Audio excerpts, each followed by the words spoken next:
Vote চলছে, দ্বিতীয় দফার ভোট গ্রহণ। বিভিন্ন জায়গা থেকে খবর আসছে, বিক্ষিপ্ত কিছু ঘটনার খবর আসছে। যেমন এই মুহূর্তের খবর, বাহিনীর ধাক্কায় এক বৃদ্ধের মৃত্যু হয়েছে বলে অভিযোগ করা হচ্ছে। বুথেই মৃত্যু 21 বছরের বৃদ্ধের। বিস্ফোরক অভিযোগ আধা সেনার বিরুদ্ধে। উদয়নারায়ণপুরের ঘটনা।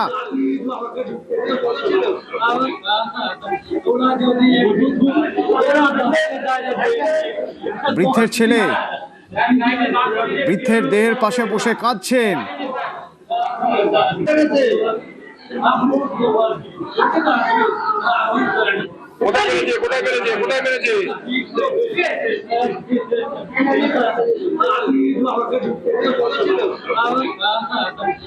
সহকর্মী সন্তু আছে আমার সঙ্গে। কি হয়েছিল সন্তু, কি অভিযোগ করছে?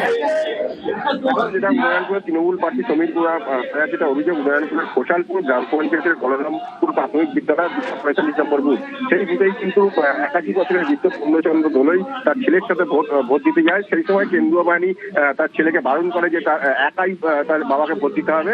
সেই তৎক্ষণাতের মধ্যে একটা বাতানবোধ কেন্দ্রীয় বাহিনীর সাথে শুরু হয়। তারপরেই কিন্তু ওই বৃদ্ধ একাই ভিতরে ভোট দিতে যায়। অভিযোগ, ভোট দিয়ে ফেরার সময় কিন্তু তিনি আস্তে আস্তে, যেহেতু 81 বছরের বৃদ্ধ, তিনি আস্তে আস্তে বুথ থেকে বেরোচ্ছিলেন। সেই সময় কিন্তু অভিযোগ যে কেন্দ্রীয় বাহিনীর এক জওয়ান তাকে জোর করে ঠেলে যায় এবং সেই ছেলেকেই পড়ে গিয়ে গুরুতর অসুস্থ, তাকে সামসা গ্রামীণ হাসপাতালে নিয়ে আসে। সেখানে কিন্তু চিকিৎসকরা মৃত বলে ঘোষণা করা হয়েছে। সেটা তৃণমূল প্রার্থীর অভিযোগ যে কেন্দ্রীয় বাহিনীর থানাতেই কিন্তু ঠেলে ফেলে দেওয়াতে কিন্তু এই বৃদ্ধ পূর্ণচন্দ্র দোলইয়ের মৃত্যু হয়েছে বলে এমনটাই কিন্তু অভিযোগ। এই মুহূর্তে কিন্তু যে মৃতদেহ, সেই মৃতদেহ কিন্তু ময়নাতদন্তের জন্য উলুবেড়িয়া মেডিকেল কলেজ হাসপাতালে পাঠানো হয়েছে এবং পুরো ঘটনার তদন্ত শুরু হয়েছে।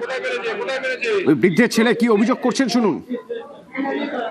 ঢুকতে দেয়নি, তারপরে বলার পরে বলে না ঢুকতে দেওয়া যাবে না, বেলাডেলি তো আমাকে হাতে তুলে দিয়েছে কোথা। তা বলার পরে আমি যেতে গেলাম, আমাকে যেতে দিল না। তারপরেই বাবা ওরকম সিআরপি জওয়ান আর পড়ে যে অফিসার ছিল সিআরপি পারে ঠেলে দিয়েছে।